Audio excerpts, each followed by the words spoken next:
بسم اللہ الرحمن الرحیم والصلاۃ والسلام علی خاتم النبیین وعلی آلہ وصحبہ اجمعین۔ السلام علیکم ورحمۃ اللہ وبرکاتہ۔ گزشتہ دنوں ایک خبر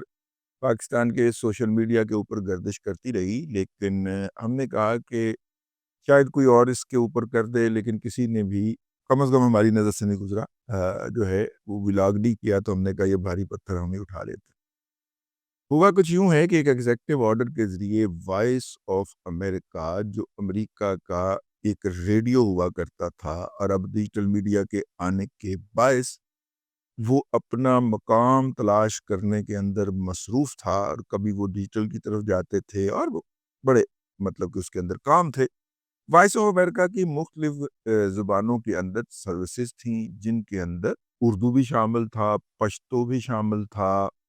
اور دری بھی شامل تھا، اور جس کے اندر فارسی، عربی، تمام لینگویجز کے اندر شامل تھا۔ وائس آف امریکہ کے نام کا ریڈیو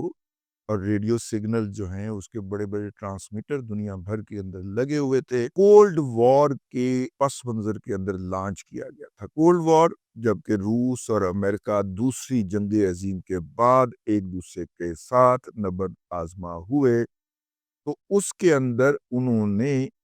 جو تھا وہ ایک دوسرے کے خلاف مختلف پروپیگنڈا ٹولز جو تھے وہ لانچ کیے، اور سب سے پہلا جو پروپیگنڈا ٹول لانچ ہوا وہ ریڈیو تھا۔ تو وہ ریڈیو بیجنگ ہو،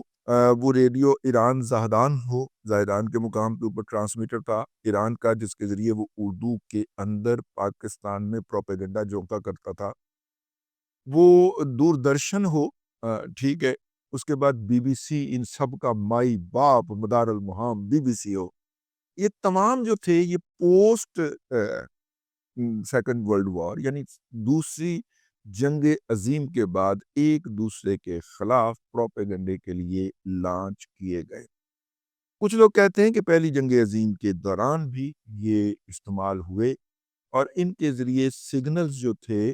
وہ دشمن کی صفوں میں موجود اپنے جاسوسوں اور ایجنٹوں تک پہنچائے جاتے تھے۔ لیکن کہ یہ کہانیاں ہیں ناولوں کے لیے، لیکن اصل میں اپنا پروپیگنڈا پہنچانے کے لیے تھا۔ میں 2008 میں جب تاجکستان گیا، 2004 میں جب تاجکستان گیا، تو وہاں پہ اس وقت بھی پروپیگنڈے کا جو سب سے خوفناک تھا ٹول وہ یہ تھا کہ سٹاپ کے اوپر سٹینڈ بنے ہوئے تھے، اور ان سٹینڈز کے اندر آج کا چھپا ہوا اخبار ٹانگ دیا جاتا تھا، اور آگے شیشہ یا جالی ہوتی تھی، اور لوگ اس میں کھڑے ہو کے وہ اخبار پڑھتے تھے، اور شہر میں مختلف جگہوں کے اوپر سپیکر لگے ہوئے تھے، اور ان سپیکر پہ دن رات جو تھا وہ حکومتی پروپیگنڈا اور قومی ترانے نشر ہوتے رہتے تھے۔ میں نے کہا یار یہ ابھی تک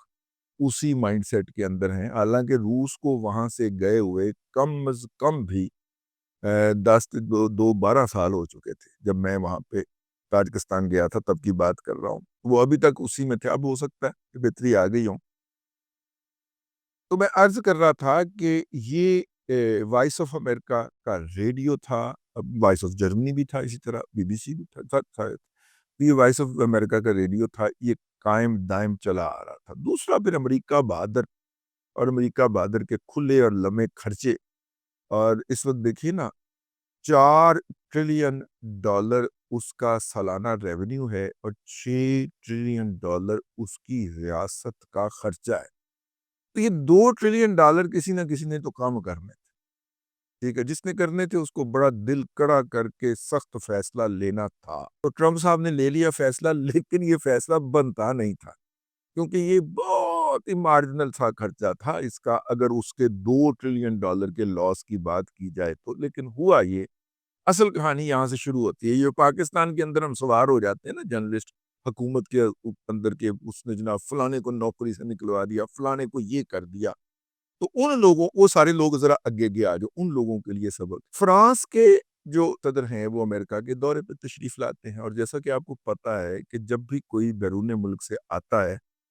اور وہ ٹرمپ صاحب سے ملنے وائٹ ہاؤس پہنچتا ہے یا صدر سے ملنے، تو پہلے صدر اس کے ساتھ وہ انگیٹھی کے سامنے بیٹھ کے ایک انفارمل چیٹ کرتا ہے۔ عمران احمد خان نیازی کی بھی ہوئی، نواز شریف صاحب کی بھی ہوئی، اس طرح جتنے بھی پرائم منسٹر تھے جو ٹرمپ امریکہ کے دورے پہ گئے اور صدر امریکہ نے ان کو شرف بازیابی بخشا، تو وہ اس طرح کی ملاقات ہوتی ہے انگیٹھی پہ بیٹھ کے، پھر دونوں اپنے اپنے وفود کو لے کے وائٹ ہاؤس کے اندر چلے جاتے ہیں۔ وہاں پہ دونوں کے لیے الگ الگ کمرے ہوتے ہیں، ان کمروں کے اندر وہ میٹنگ کی تیاری کرتے ہیں، پھر ان کمروں سے نکل کے ایک ہال میں چلے جاتے ہیں جہاں کی تصویر جاری ہوتی ہے۔ وہاں پہ امریکی صدر اور آنے والا بندہ جو ہے وہ ایک دوسرے کے سامنے بیٹھتے ہیں، ان کے وفود بیٹھتے ہیں اور تبادلہ خیال ہوتا ہے۔ پھر وہاں سے نکل کے پھر واپس انہی کمروں میں جاتے ہیں اور وہاں سے نکل کے پھر کھڑے ہو کے ایک پریس کانفرنس کی جاتی ہے۔ تو یہ پہلا وہ تھا۔ وہاں پہ جناب وائس آف امریکہ کی رپورٹر نے سوال کر دیا، اور سوال یہ کیا اس نے فرانس کے صدر کو کہ یہ جو امریکہ کے صدر ہیں یہ تو گرین لینڈ کو اور وہ کینیڈا کو ٹیک اوور کرنے کی بات کر رہے ہیں، تو آپ کا اس کے اوپر رد عمل کیا ہوگا؟ ٹھیک ہے۔ اچھا، کینیڈا کے حوالے سے اس نے اس لیے پوچھا کیونکہ کینیڈا کے اندر بہت بڑی فرینچ کمیونٹی رہتی ہے، اور کینیڈا کے تو ٹوٹے بھی ہونے لگے تھے اسی فرینچ کمیونٹی کی بنیاد کے اوپر، کیونکہ وہ جن علاقوں اور جن شہروں میں رہتی ہے ان کا خیال ہے کینیڈا کی اکانومی کو ہم چلا رہے ہیں تو باقیوں کو ذرا پرے کریں اور ہم اس میں سے اپنا ملک نکال لیں۔ لیکن بر صغیر پاک و ہند اور خاص طور پہ پاکستان سے گئے ہوئے لوگوں نے اس کے خلاف، پاکستان سے گئے ہوئے لوگ تو بہت کم ہوں گے لیکن بر صغیر پاک و ہند سے گئے ہوئے لوگوں نے اس تقسیم کے خلاف ووٹ دیا، یوں کینیڈا بچ گیا۔ ٹھیک ہے۔ تو انہوں نے، میرا خیال ہے اس رپورٹر نے اس ریفرنس میں پوچھا ہوگا کہ وہ تو کینیڈا کو اپنے ساتھ ملانے کی بات کر رہے ہیں اور اسے کہتے ہیں کہ وہ ان کی ایک ریاست بن جائے، تو آپ کا اس پہ کیا رد عمل ہوگا؟ تو اس سے پہلے کہ وہ فرانس کے صدر جواب دیتے، ٹرمپ نے پوچھا کہ کڑیے تو کتوں آئی ہیں؟ ٹھیک ہے۔ انہوں نے کہا جی میں وائس آف امریکہ دی ہوں۔ وہ لڑکی دفتر نہیں پہنچی واپس، وہ خاتون جو تھی سوال کرنے کے بعد ایگزیکٹو آرڈر پہنچ گیا کہ جناب وائس آف امریکہ کو ناؤ اینڈ ہیئر، ٹھیک ہے، امیڈیٹلی بند کیا جاتا ہے۔ مجھے بتایا وہاں کے دوستوں نے کہ جناب جو پروگرام لائیو جا رہے تھے، لائیو میں بیٹھے ہوئے پروگراموں کی بتی لپی کھینچ دی گئی، بند کر دیے گئے، سوئچ آف کر دیے گئے ہیں، انہیں اسٹوڈیو سے باہر نکال دیا گیا، اور اگلے وہ لڑکی جب پہنچی تو اس کے دفتر میں سے تمام لوگوں کو نکال کے باہر سڑک پہ کھڑا کیا جا چکا تھا۔ ٹھیک ہے۔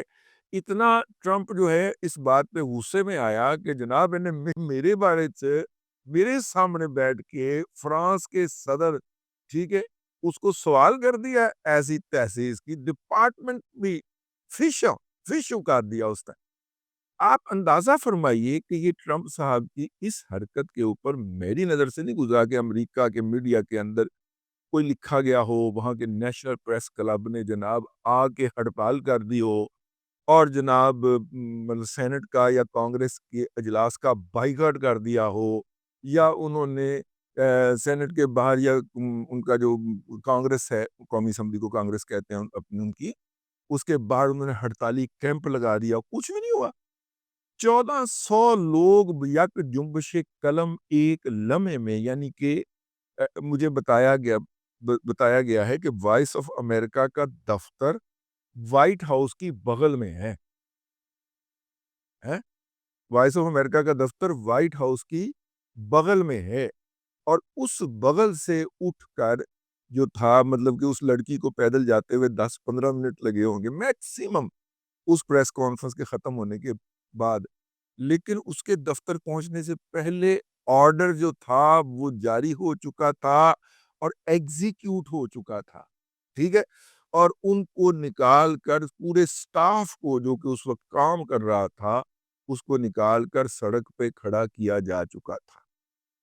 اب تقریباً جو سٹاف فارغ ہوا ہے اس کا صرف 35% یا 36% کے قریب مستقل ملازمین ہیں، باقی کانٹریکٹ کے اوپر۔ تو کانٹریکٹ والوں کا تو کوئی رائٹ ہی کوئی نہیں ہے نا، ان کو تو کہا گیا کہ جی آپ کی خدمات ابھی سے نہیں چاہیے، کل آپ نے دفتر نہیں آنا، وہ تو بیچارے بیٹھ گئے ہیں گھروں۔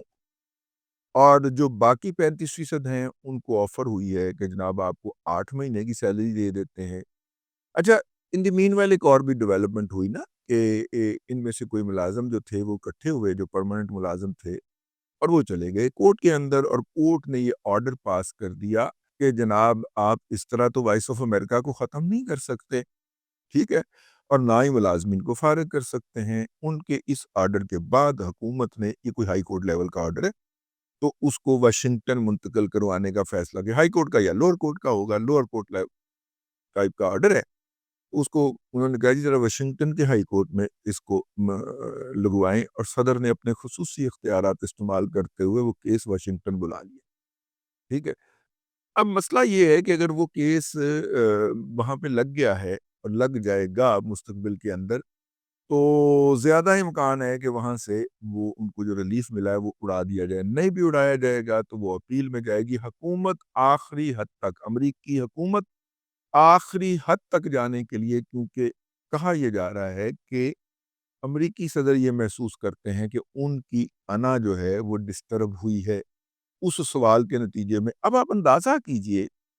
کہ پاکستان کے اندر ہمارے لوگ جو ہیں، مطلب میں نے جناب رفیق غوری مرحوم کو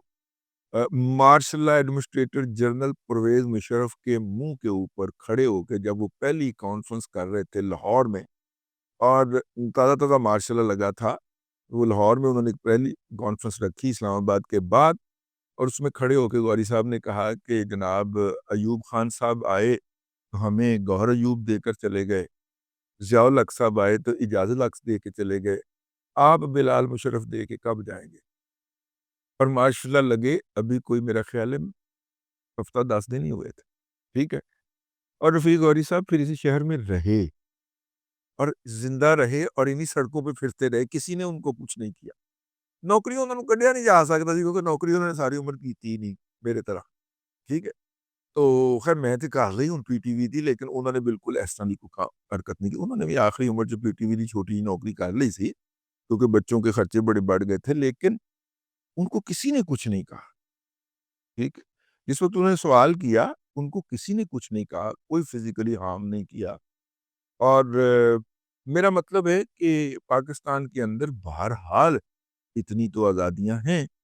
کہ وہاں پہ ایک سوال ہوا اور پورا ڈپارٹمنٹ اڑا دیا گیا، اور یہاں پہ ہمارے دوست جو ہیں